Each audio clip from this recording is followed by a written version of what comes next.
오늘 우리에게 주신 하나님의 말씀은 열왕기상 2장에 기록된 말씀입니다. 열왕기상 2장 1절부터 3절까지 말씀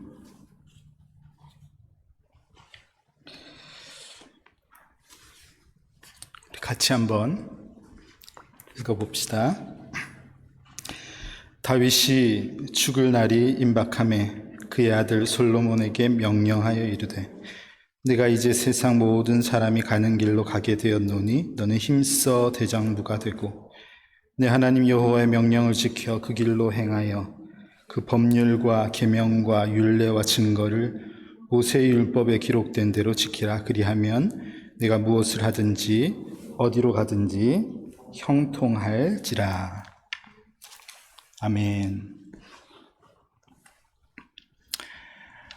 지난 한 주간도 우리 가운데 하나님의 은혜와 평강이 흘렀음을 믿습니다. 에덴스 한인 장로교회 성도님들에게는 지난 한 주가 오랫동안 기억될 그런 시간이었을 것입니다. 우리 최 집사님께서 기도하실 때도 그렇게 기도한 것처럼 우리 곁에 늘 계시던 권사님이 하나님의 부르심을 받으셨고 교회는 장례 예배를 잘 치루었습니다. 좀 더 건강한 모습으로 더 배웠으면 좋았겠다는 기대가 우리 모두에게 있었고 또 편찮으신 중에 뵐 수 없는 그런 환경에 처해 있었기 때문에 그런지 더 마음이 슬프고 힘든 그런 한 주였을 것입니다. 저는 장례가 끝난 후에 권사님의 삶을 잠깐 좀 생각해 보면서 헌터 권사님이 과연 우리가 생각하는 것만큼 외로운 분이셨던가? 외로운 분이셨을까? 이런 생각이 들더라고요. 이렇게 많은 이들이 감사하고 당신을 그리워하는 그런 모습과 표현과 눈물을 보니까 우리 권사님께서는 참 행복한 삶을 사신 거구나 그런 생각이 들었습니다. 눈에 보이는 부분은 외로워 보였을지 모르겠지만 권사님은 하나님으로 인해서 또 다른 새로운 가족인 교회로 인해서 행복한 인생을 사신 것이구나 하는 것을 생각하게 되었습니다. 그러면서 똑바로 살아야겠다 이런 생각이 들더라고요. 우리 모두 잘 살아가야지 되겠습니다. 많이 가지는 것, 많이 쌓는 것을 통해서 행복이 이루어지는 것이 아니구나 하는 생각을 하면서 우리가 그리스도의 사랑 안에 머물고 그리스도의 사랑을 전하는 것을 통해서 우리가 참된 행복을 누릴 수 있도록 하나님께서 인도하시는 것이 우리가 잘 기억할 수 있는 그런 성도님들이 다 되시면 좋겠습니다. 오늘은 하나님의 부르심이라는 주제로 말씀을 준비했습니다. 여러분, 하나님의 부르심 하면은 어떤 것이 생각납니까? 우리는 하나님의 부르심 하면요,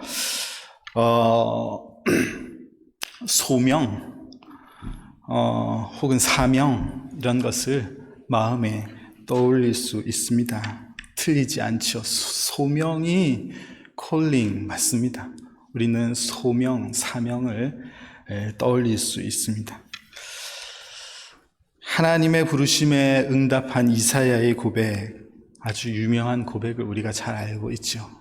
내가 여기 있나이다, 나를 보내소서. 그렇게 하나님의 부르심에 응답한 이사야. 하나님은 하나님의 사람을 세우시고 하나님의 나라의 일을 하시기 위해서 많은 이들을 특별히 구약시대에는 부르시고 세우셨다는 것을 지난주에도 하나님의 사람에 대해서 이야기하면서 언급을 드렸습니다. 하나님의 아들이신 예수님께서 세상에 오셨을 때에도 예수님께서 본격적으로 주의 나라의 사역을 시작하실 때에 일꾼을 부르셨죠. 제자를 부르셨습니다. 복음서에 보면은 예수님께서 나를 따라오너라 그렇게 말씀하셨을 때 많은 제자들이 자신의 어떤 삶의 핵심인 가장 중요한 것들을 내려놓고 예수님을 쫓았던 모습들이 성경에 많이 기록되어 있습니다. 그랬던 제자들이 이제 사도가 되고 하나님의 도를 전하는 상황에 갔을 때 그들도 교회에 제자들을 세웠습니다. 제자는 제자를 부르고 또 부르고. 여러분, 성경은요 그처럼 하나님의 일에 부르심을 입은 자들의 이야기로 가득 차 있는 게 성경 말씀인 것 같습니다. 그런데 여러분, 하나님의 부르심, 우리가 하나님의 부르심을 생각할 때 그 부르심이 이것만 있는 게 아니에요. 하나님의 부르심은 또 다른 부분이 있습니다. 여러분, 하나님은 이 땅에서의 사명을 우리에게 주시고 주의 일을 시작하라고 할 때, 시작하길 원하실 때 하나님은 우리를 부르실 때가 있지만 하나님은 이 땅의 일을 이제 다 했으니, 사명을 다 마쳤으니 이제 집으로 들어오라고 부르시는, 그 부르실 때가 분명히 또 있는 것이죠. 군사님을 부르신 그 부르심 말입니다. 여러분, 이 두 부르심을 피할 수 있는 자가 없습니다. 인생의 주인이 하나님이시기 때문에 그렇습니다. 로마서 14장에 기록된 말씀처럼 그래서 우리는 인생의 주인이신 하나님 앞에 사나 죽으나 우리가 주의 것입니다. 그렇게 고백하며 사는 것이죠. 나를 하나님 때에 부르셔서 소명을 주시는 분도 주인 되신 하나님이시고, 나를 하나님의 때에 부르셔서 이제는 하나님의 집으로 들어오라고 명하시는 분도 우리의 인생의 주인이신 하나님이심을 우리가 믿는 자들이 다 되면 좋겠습니다. 그래서 내 모든 삶의 주권을 하나님께 맡기고, 천부여 의지 없어서 손들고 옵니다. 그런 고백과 함께 하나님의 부르심에 대해서 순응하는 그런 삶을 우리가 살아가기를 축복합니다. 마태복음 25장에 예수님께서 열처녀의 비유를 들려주셨는데, 이 비유에서 알려주시는 것도 저는 부르심에 진지하게 반응해라, 진지하게 준비해라, 이것이 예수님께서 들려주시는 비유의 핵심이라고 생각하고 있습니다. 그 비유에서 신랑의 부르심에 진지하게 준비하지 않은 이들이 있었죠. 기름을 미리 준비하지 않았던 이들이 있습니다. 저는 그들이 바로 이 땅에서의 부르심에 온전하게 반응하지 않은 이들이 아니었을까 그렇게 생각하고요. 그리고 이후에 혼인잔치의 문이 닫힌 후에 뒤늦게 문을 두드려 달라고 소리칠 때 문이 열리지 않지요. 저는 그들이 삶의 마지막 부르심을 준비하지 못한 이들이라고 생각하고 있습니다. 여러분, 우리가 살아가면서 나를 초청하시는 그 부르심 하나하나에 바르게 응답하고 진지하게 반응하는 그런 우리의 삶이 되기를 간절히 소망합니다. 요즘 세상도요, 이 문제에 관심이 엄청 높아졌습니다. 알고 계신가요? 이전에는 잘 먹고 잘 사는 것, 웰빙이라는 말을 써서 거기에 관심이 엄청 많았죠. 그런데 요즘에는요, 그게 다가 아니구나. 잘 죽어야지 된다. 그래서 웰다잉에 굉장히 관심이 높습니다. 개미처럼 일만 하다가 삶을 마감하면은 그 남는 게 뭐가 있나? 하나님 모르는 사람들도요, 그렇게 생각을 하는 거예요. 그래서 인생을 그렇게 살지 말자. 짧고 굵게 일하고 후에는, 나중에는, 노년에는 인생의 후반부를 좀 멋지게 살다가 마감해야지 되는 것 아닌가? 이렇게 생각하면서 이 웰다잉에 관심을 가지는 이들이 꽤 많은 것을 알고 있습니다.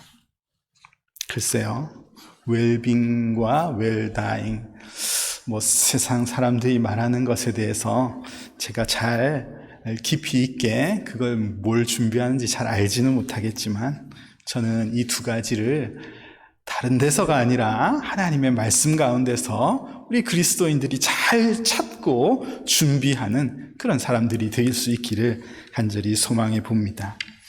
여러분, 우리 오늘 함께 읽은 열왕기상 2장의 말씀을 보면요, 두 인물이 나와 있죠. 두 인물, 다윗과 솔로몬이 나와 있습니다. 두 분의 관계는 아시죠? 다윗이 아버지고 솔로몬은 아들입니다. 오늘 말씀을 보니까 다윗이 죽을 날이 임박했다, 그렇게 기록하고 있습니다. 그래서 사실 이 장면은요, 마지막 유언을 남기는 그런 순간을 기록해 놓은 장면입니다. 이 장면을 보면요, 방금 이야기했던 부르심, 하나님의 부르심에 두 가지 부르심이 이 장면에 다 사실 포함이 되어 있습니다. 솔로몬은 사명을 시작하는 이로서의 부르심을 지금 받는 장면이겠고, 우리 다윗은 사명을 마치는 이의 부르심을 받고 있는 그런 상황이 오늘 본문의 내용입니다. 다윗은 천하를 호령했던 그런 왕이었지요. 사울은 천천히요, 다윗은 만만이다. 누구도 그를 싫어하는 이들이 없었을 만큼 그는 최고의 왕으로 추앙받았던 그런 이였습니다. 그랬던 다윗도 모든 사람이 가야 하는 그 길 앞에 지금 놓여 있는 거예요. 다윗이 어떤 이였습니까? 양치다가 집에서 부모님이 양치고 오라고 하면 나가서 등에서 성실히 양을 치고 있던 그였는데, 그런 일 하다가 하나님이 때가 되어 부르셨을 때 그때부터 하나님의 일을 본격적으로 감당하기 시작했습니다. 사도행전 13장을 보면요, 다윗을 묘사하기를 하나님의 마음에 딱 맞는 사람. 하나님의 마음에 맞추기가 쉽습니까? 꽤 어렵습니다. 하나님의 마음에 맞는 사람이, 누가 하나님의 마음에 맞는 사람이 될 수 있겠어요?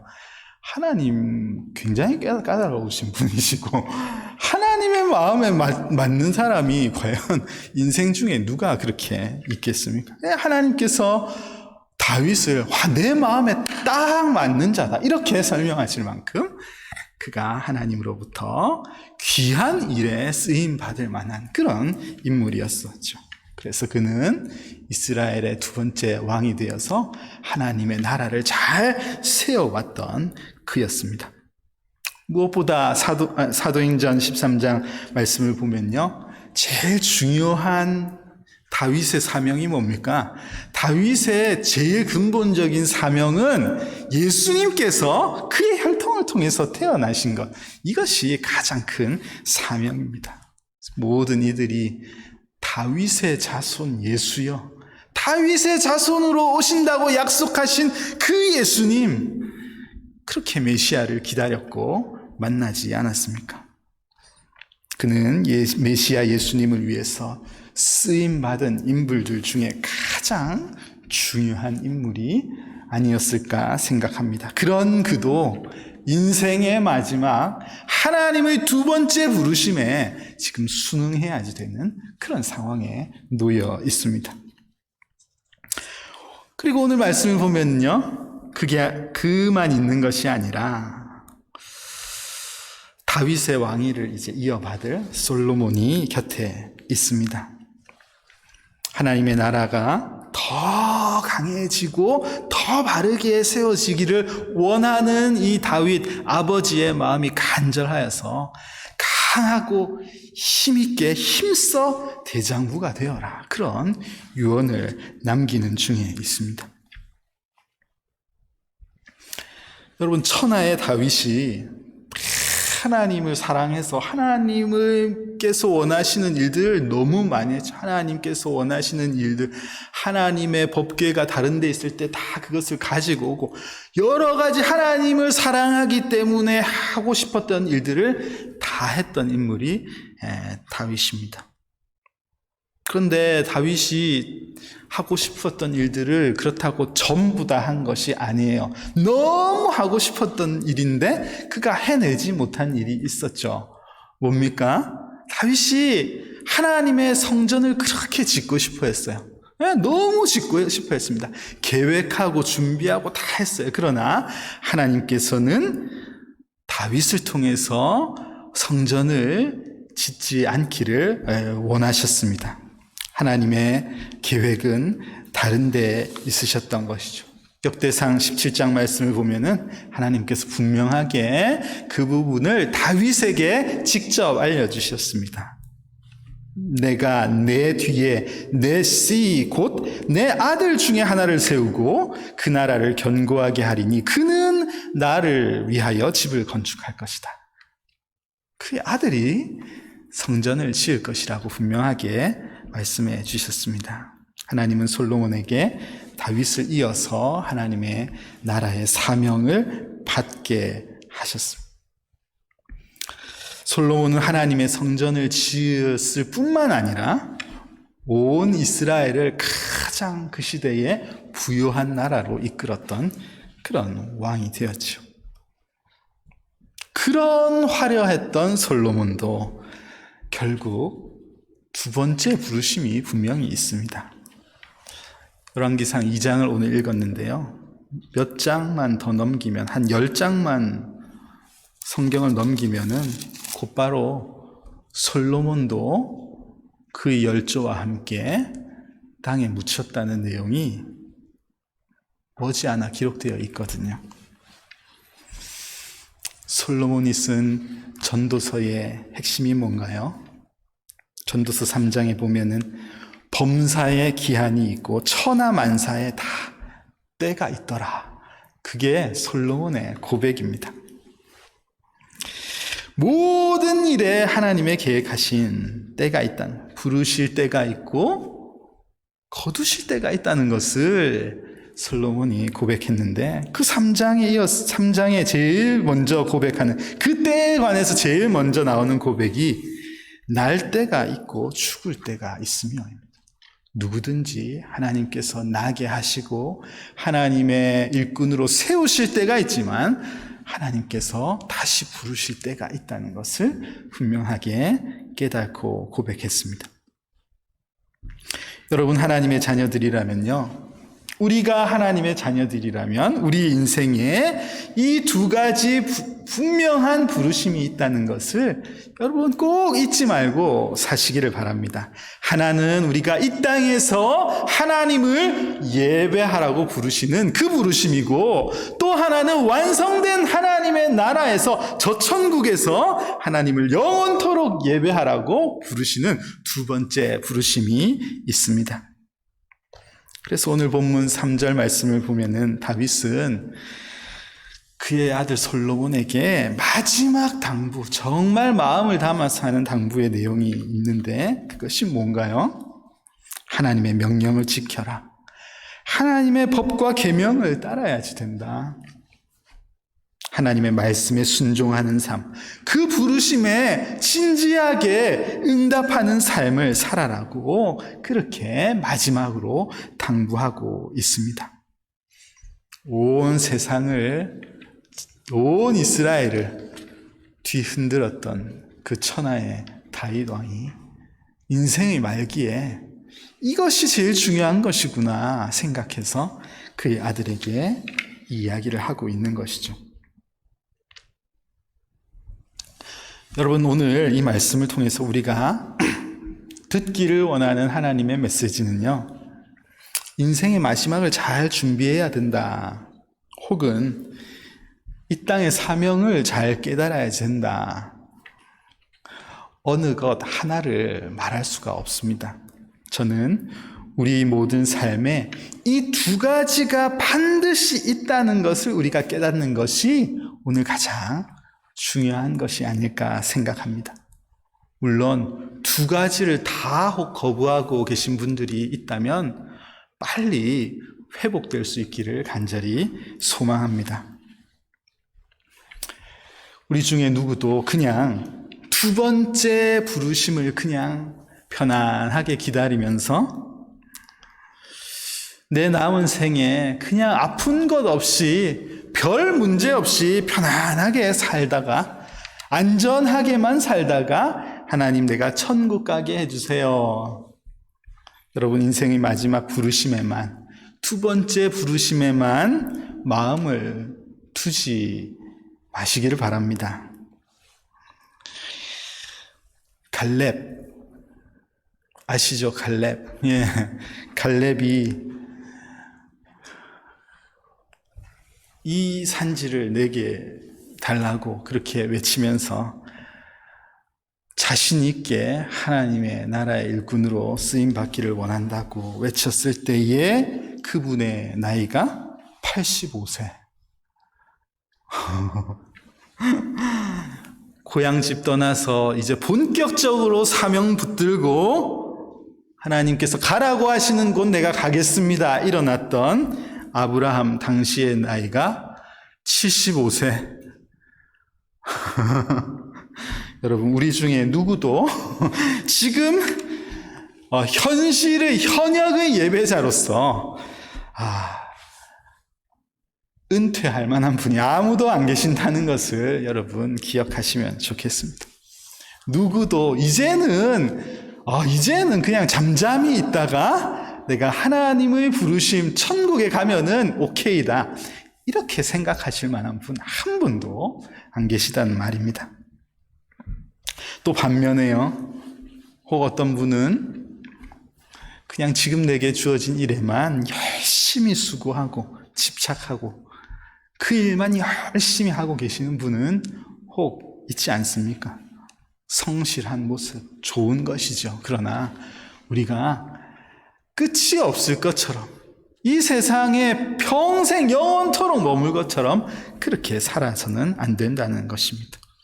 교회 일에 관해서도 열심히 봉사하고 섬기고 땀 흘리고 그래서 다들 좋아하고 이런 거 다 좋지요. 그러나 정작 내 영혼에 대해서 정작 내 영혼을 하나님께서 다시 부르실 때 그 부분에 대해서 아무런 준비가 되어 있지 않다면은 그것은 어떻게 하시겠습니까? 지금 다윗이 마지막에 남기는 이 유언처럼 마지막에 실컷 벌어서 재산은 남겨줄 게 엄청 많이 있는데 정말 중요한 믿음을 남길 게 없다면 그때 가서 어떻게 하시겠습니까? 우리는요 한쪽으로 치우치는 예배자가 되어서는 안 되겠습니다. 예. 한쪽으로 치우치지 말란 말입니다. 정말 중요한 이 시대의 메시지인 것 같아요. 한쪽으로 치우쳐서 일어나는 일들이 너무나 많습니다. 여러분 살아있는 동안에 우리가 바르게 예배하는 자들이 되어야지 되겠습니다. 지금 이 시간 지금 예배하는 것에 최선을 다해서 온 마음을 다해서 예배하는 것 그것이 참된 예배자일 것입니다. 여러분 이 땅에 살면서도요 천상에서 드리는 예배를 우리가 드리고 하나님 앞에 설 날이 다가올 때에도 두려움과 열매가 있는 것이 아니라 기대와 설렘. 내가 이 예배를 하늘에 가서도 하나님 앞에서도 드릴 수 있게 되는 것이구나. 그 기대와 설렘이 우리 안에 가득 있다면 그거야말로 얼마나 기쁜 행복한 인생이 되겠습니까? 여러분 솔로몬에게 하나님께서 직접 나타나시거나 꿈을 통해서 말씀하신 기록들이 성경에 많이 나와 있는데 그 중에 열왕기상 9장 7절부터 9절까지의 말씀을 보면요.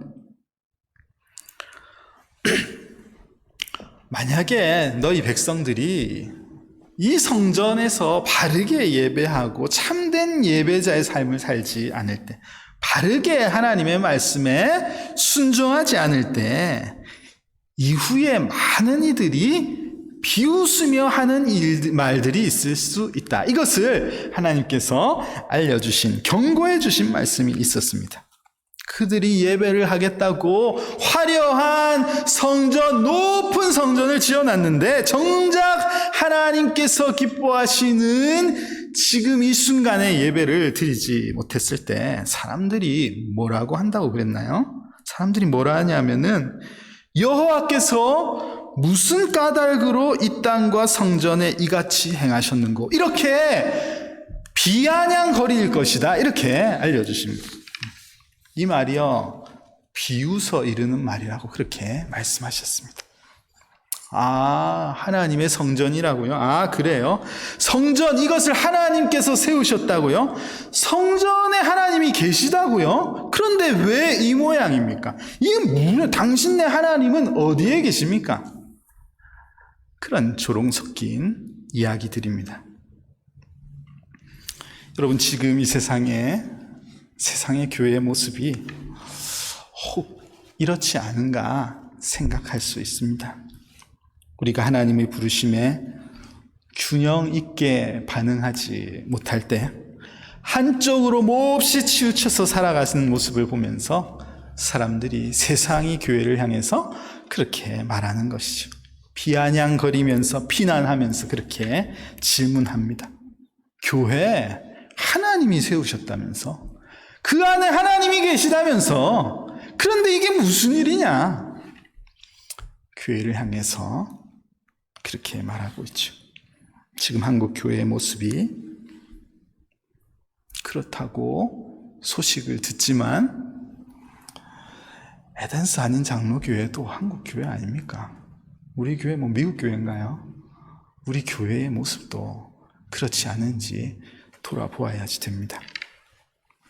이곳에서든지 저곳에서든지 우리가 어디에 있든지 어떤 상황이든지 하나님을 바르게 부르심을 입었을 때 예배해야 되는데, 그것을 두 가지로 갈라놓는 그런 실수를 할 때가 있는 것입니다.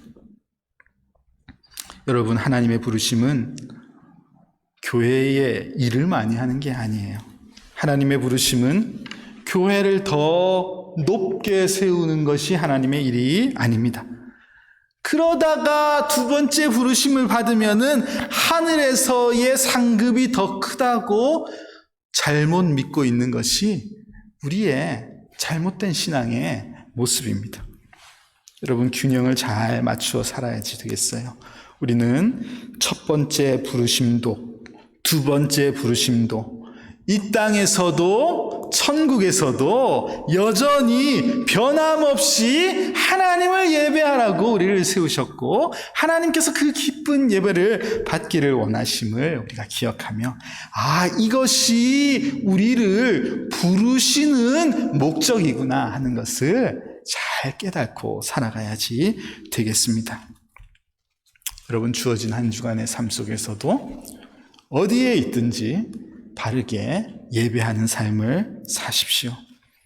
여러분, 예배는 모든 상황에서 하나님의 주인 되심을 인정하는 것이고, 모든 상황을 이끄시는 하나님의 음성에 귀를 기울이는 것이고, 그 하나님의 음성에 귀를 기울이고 순종하는 삶, 순응하는 삶이 바로 예배자의 삶의 모습입니다. 그것이 예배입니다.